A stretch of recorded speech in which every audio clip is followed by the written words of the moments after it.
architecture that was introduced way back in release 5 that really not many networks did anything with because there were no services until here. I'm going to go back several slides. I'm going to go back quite a few slides here. We're going to go back to, let's go back to right here, release 5, way back in third generation. Release 5, you had a circuit switched network, you had a packet switched network, and they introduced this optional architecture, which was called the IP multimedia subsystem. And again, like I said, at the time, there were really very few services. Well, now when LTE came out with release 8 and it was all IP, your circuit services could be handled through here. So now data packets can go from the mobile phone to the cell tower. Those data packets can go directly to the serving gateway, and the serving gateway to the PDN gateway, and hand it off here. So this, though it wasn't used much back in release 5 or release 6 or release 7, it started to be used in release 8, because in release 8, it was an all IP architecture. So the long term for using that is called voice over LTE or VoLTE. Now, not every network, though, has that. And some networks, when they put in a fourth generation network, there's still a lot of 2G, 3G that they keep. So they have 2G, 3G parts of their network and then 4G parts of their network, LTE. So it's kind of a combination. Well, if that's the case, you can always do this, something called circuit switched fallback. With circuit switch fallback, the mobile registers in a circuit in an LTE network, but at the same time, the mobile registers in a legacy 2G, 3G network. So circuit services like short message service, like voice, are handled in the 2G, 3G network, and data is handled in the 4G network. But that's only interim, because at some point, these networks will get rid of their 2G, 3G. Again, everything today is data, and people use it more and more for data. So there's a tendency to get rid of the circuit switched. But again, as an interim, they can keep both networks. Now, there's other things. One thing is called over the top, OTT. Over the top is things like Skype, which is no longer around, WhatsApp, all of these services like WhatsApp, where you can use it for texting, you can use it for voice. It's just what's known as over the top. So it's you're not using the cellular services. So there's another one, VOL, voice over LTE, generic access. That was just a proposal that really went nowhere. So really, the two, except for over the top, the two ones that we'll take a look at are circuit switch fallback if you have a 2G, 3G network, and the long-term solution, voice over LTE. Let's take a look at those now. So what happens in circuit switch fallback, a network that's in transition keeps their 2G, 3G network and starts to put in 4G LTE. Well, in order for these two networks to communicate, there's a separate interconnection between the mobility management entity in the 4G network and the mobile switch, called the MSC, the Mobile Switching Center server in the 2G, 3G network. So that interface is called the SGS, capital S, capital G, small s. And the protocol is SGS-AP, SGS Application Protocol. So now when you remember, we said this MME, this mobility management entity, has to talk a lot of different protocols, a lot of different languages. Well, if you look at this MME, it has to talk S1, that's the S1 interface, S1 application protocol, that's a separate protocol. It talks GTP here, it talks diameter here and here. And if you have circuit switched fallback, it has to talk SGS-AP to the MSC. So this device kind of multilingual. So for circuit switched fallback, the mobility management entity sends what's known as a SGS, that's a separate protocol, an SGS update location request to the MSE server. So when the mobile powers on, the mobile says it wants to talk both 2G, 3G. The MME sends an update location request here. At that point, the MSE server will register the mobile in the second generation network, in the 2G or 3G network. At that point, the mobility management entity right here and the MSE server have what's known as an association.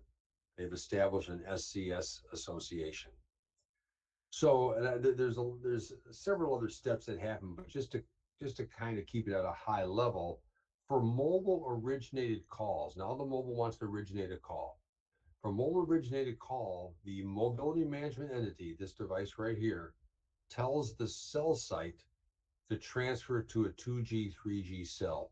So this device right here commands the mobile retune to a 2G, 3G cell and place your call for mobile originated. For mobile terminated, the terminated call comes into the MSC server. The MSC server then sends a paging request down to the MME, and the mobility management entity then tells the E node B, and the E node B then commands the mobile retune to here for a incoming call. So for both a mobile originated and a mobile terminated call, the mobile has to the mobile phone has to retune to a cell, because again you need overlap here. It has to tune from a 4G cell and retune to a 2G, 3G. Now for short message service though, a short message service would come into here, and then that would send a page request down here for short message. Here now the mobile can stay in the same cell, because the short message is embedded in signaling messages from the 4G cell, so it does not have to move. It doesn't have to doesn't have to retune to a 2G, 3G carrier. Now again, there's a lot more involved here, but that's a high level look at what's known as circuit switched fallback. Circuit switch fallback it occurs when mobile networks are just putting in LTE, and they keep, as an overlay, they keep their 2G, 3G. But again, eventually that's going to go away. So that's called circuit switch fallback. That's one way to handle circuit services like short message service and voice. The long-term solution is what's known as voice over LTE, or VoLTE. Instead of using a circuit switch core network to communicate traditional voice and messaging, you now use the LTE architecture and this IP multimedia subsystem network, which then connects to other IP multimedia subsystems or to traditional circuit switch networks. So you're using this, and now this somewhat dormant optional architecture called the IP multimedia subsystem. That is now how the long-term solution. So let's break this down just a little bit more in the next slide. Let's take a look at this right here and break it down a little bit more so it looks something like this. So what you have now, in order for voice over LTE to work, you have a mobile phone that is SIP enabled. Now SIP is a voice over IP signaling protocol. It does more than that, but it's really for multimedia services. But just think of SIP as the signaling protocol to set up a voice over IP call. Just like SS7 uses what's known as ISDN user part for circuit switch calls. For packet type calls, for packet data where your voice is data, just like you going on the internet. So it packetizes your voice. And this has to have SIP inside of it, which mobile phones today do have session initiation protocol. That goes over the air. The SIP messaging goes over the air. The SIP message is carried inside these GTP tunnels to the serving gateway. The SIP messaging is carried from the serving gateway to the PDN gateway. And the SIP messaging then goes to this IP multimedia subsystem, where now the IP multimedia subsystem can either attach to other networks, or it can convert those SIP signals into circuit type signals for traditional telecom. The SIP network is made up, or the IP multimedia subsystem is made up of these SIP servers. They have a kind of a strange name, call session control function, but those are SIP servers. These SIP servers communicate with the home subscriber server. That's diameter. You have application servers, which, they will interface with traditional 2G, 3G, or traditional circuit related type services to imitate services. You have media servers in there, which, for things like announcements, and you have gateways. A gateway will convert one thing to another. So if this network is, if you're communicating voice over IP, but the network you're terminating on is still circuit switched, you need to convert that SIP signaling into traditional telecom signaling. You need to also convert your voice, which is packetized way back here. Your voice is packetized and also carried through tunnels and then delivered to these packet networks.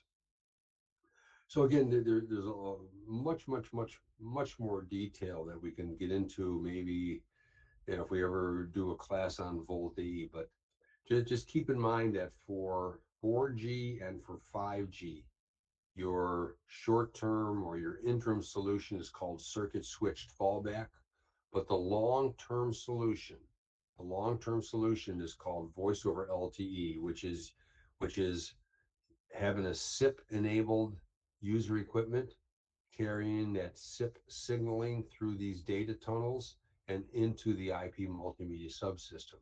Now, you'd also have other data tunnels set up when you go to the World Wide Web, because again, you can have multiple data sessions on your mobile phone.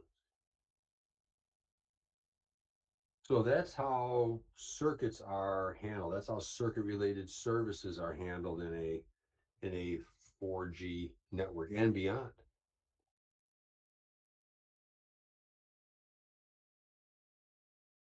No, like I said, I have to leave a little early today, so let's look at this slide, and then this is going to get us into 5G, and we'll do that next week.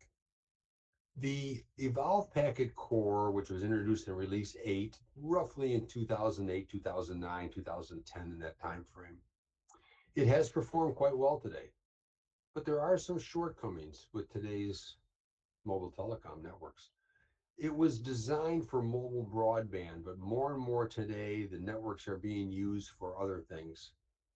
Tablets, IoT devices, Internet of Things, sensors, millions of these sensors that are measuring everything from traffic in the street to water pressures to traffic lights to just everything. There's no service flexibility. You can't introduce different parameters and topology. So it's kind of a set architecture designed for broadband. All of your interfaces are still point to point. So the mobility management entity communicates with the HSS over a specified protocol point to point. The HSS doesn't communicate with the P gateway. The HSS doesn't communicate here. They are strictly in 2G, 3G, and 4G. It's strictly point to point architecture. Many different protocols. We already looked at the mobility management entity.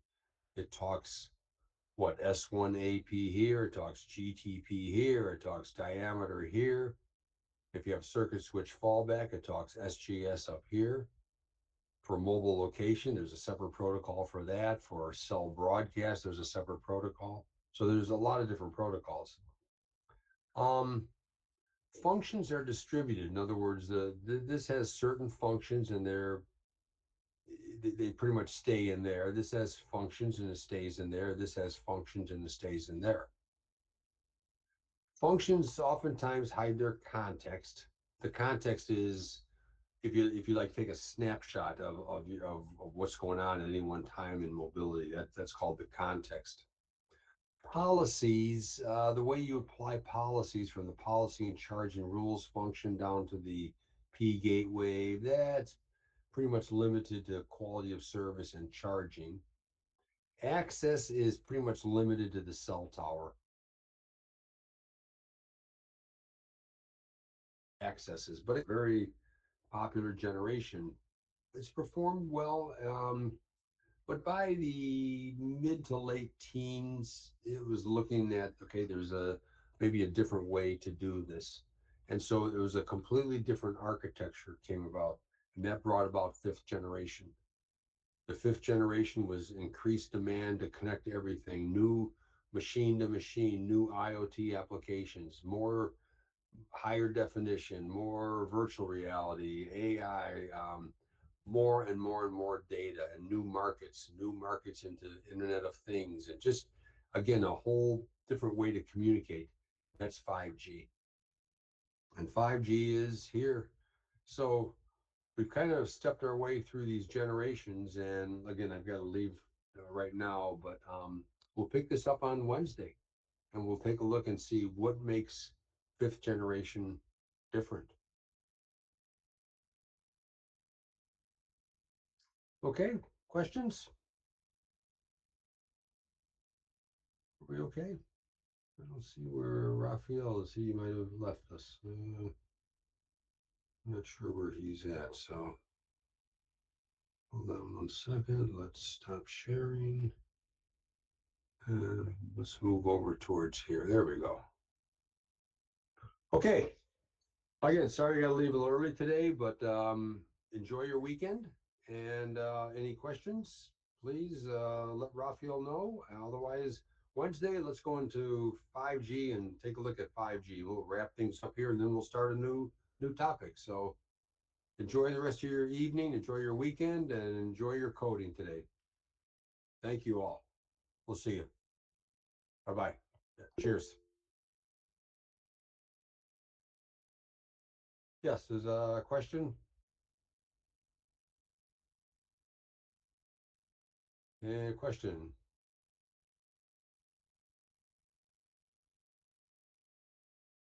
Is there a question?